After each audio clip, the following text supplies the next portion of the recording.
नमस्कार बच्चों, बीए तृतीय वर्ष के विद्यार्थियों का स्वागत है।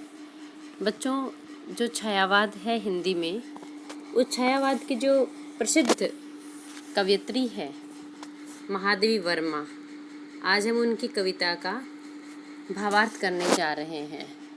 महादेवी वर्मा जो हैं, उनके गीतों में हम देखते हैं कि एक अंतर्मुखी प्रवृत्ति की प्रधानता है और इनके गीतों में हमें विचार और अनुभूति के स्तर पर समस्त स्थानों पर हमें एकरूपता दिखाई देती है।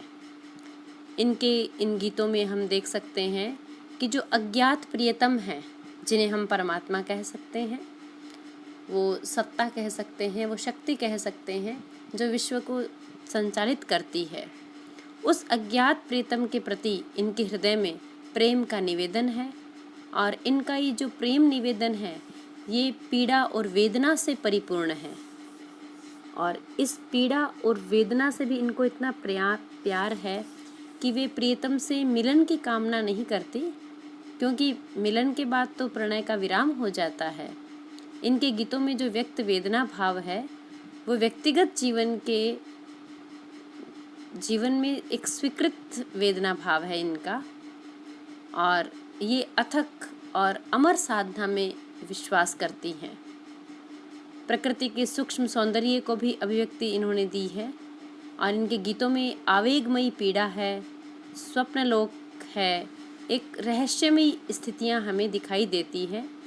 और सभी जगह जो व्याप्त है अगोचर जो सत्ता है, जो परमात्मा है, उनकी रहस्यात्मक एक अनुभूति जो है, उस अनुभूति को अनुभूत करके वो हमें बेचैन दिखाई देती है।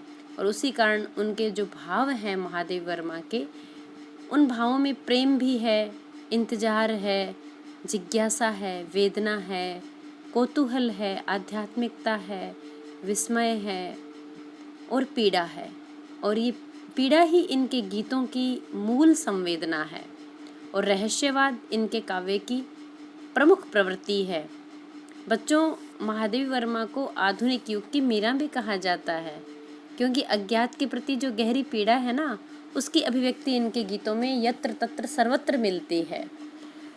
ये अपने सामने जो प्रस्तुत गीत है इनका पहला, वो बड़ा ही प्यारा सा गीत है, जिसमें उस अज्ञात प्रियतम के प्रति अपना प्रणय निवेदन करती हुई और इंतजार करती हुई महादेवी वर्मा लिखती हैं, जो तुम आ जाते एक बार। उस प्रियतम परमात्मा उस अज्ञात प्रियतम को कह रही हैं कि यदि इस जीवन में तुम एक बार आ जाते, केवल एक बार तुम्हारे दर्शन हो जाते, तो इस जीवन की स्थिति ही कुछ अलग होती। अब प्रियतम के आने पर महादेवी वर्मा के हृदय के जो भाव हैं, वो किस किस रूप में, किस तरीके से उसके स्वागत में बिछ जाते, उनका चित्रण कवित्री कर रही हैं। वे कहती हैं, कितनी करुणा कितने संदेश पथ में बिछ जाते बन पराग। प्रियतम के आने पर फूलों में उपस्थित जो पराग कण हैं, उन्हें बिछाने की कामना है महादेवी की। और कवित्री चाहती हैं कि यदि जो तुम आ जाते एक बार, हे प्रियतम, तुम यदि एक बार मेरे जीवन में साकार रूप में उपस्थित हो जाते, तो मेरे हृदय की कितनी करुणा, महादेवी वर्मा के हृदय में असीम करुणा भरी हुई थी। वो कहती है, वो सीमाहीन जो करुणा है, और कितने तुम्हारे प्रति जो संदेश थे मेरे, कितने कितने संदेश मैं तुम्हें भेजना चाहती थी हे प्रियतम। वो सारे संदेश, वो सारी करुणा तुम्हारे जिस मार्ग से तुम आते, उस पथ में पराग बनकर बिछा देती।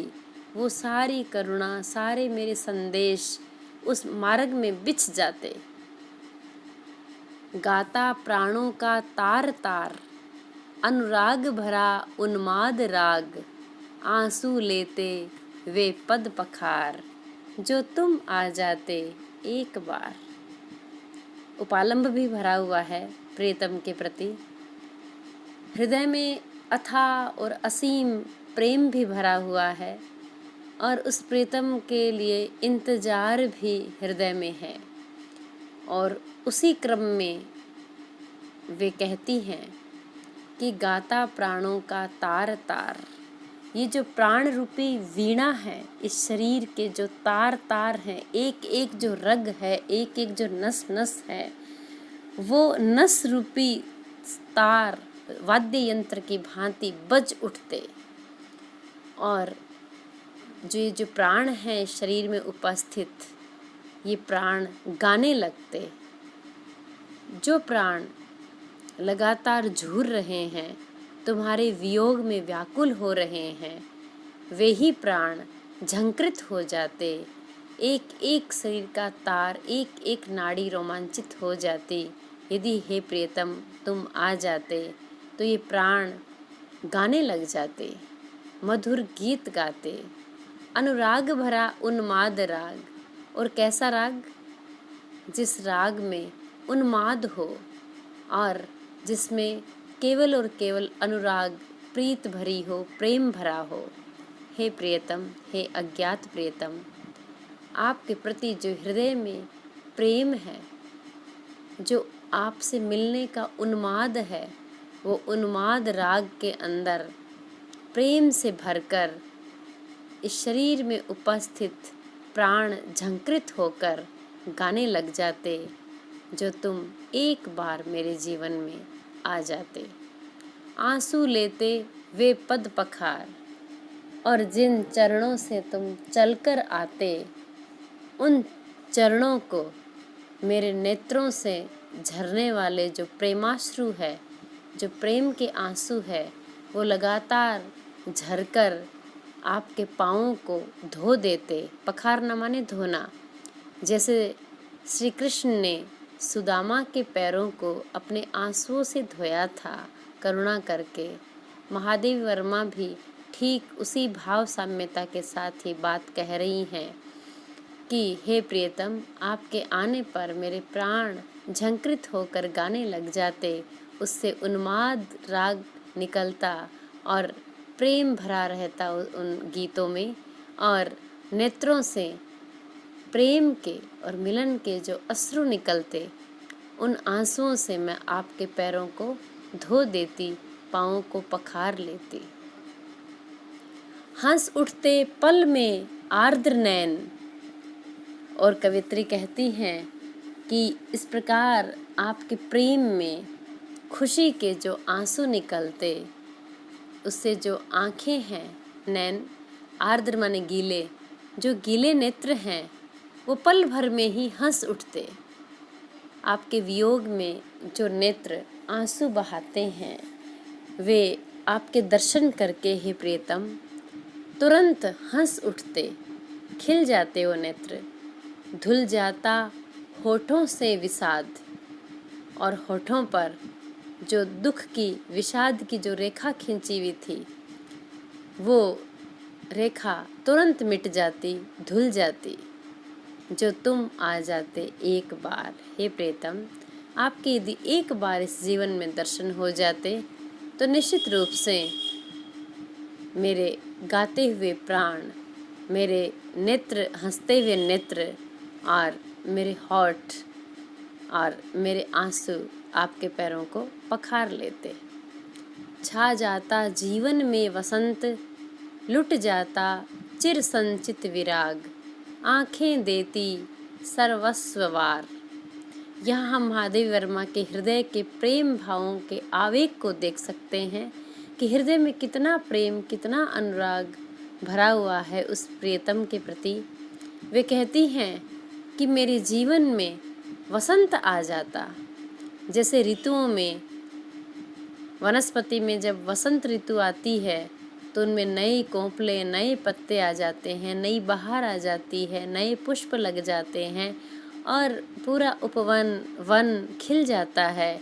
ठीक वैसे ही मेरे जीवन में भी आपके आने से खुशियों का वसंत छा जाता और अंग अंग पुलकित हो जाता और प्राण गाने लग जाते।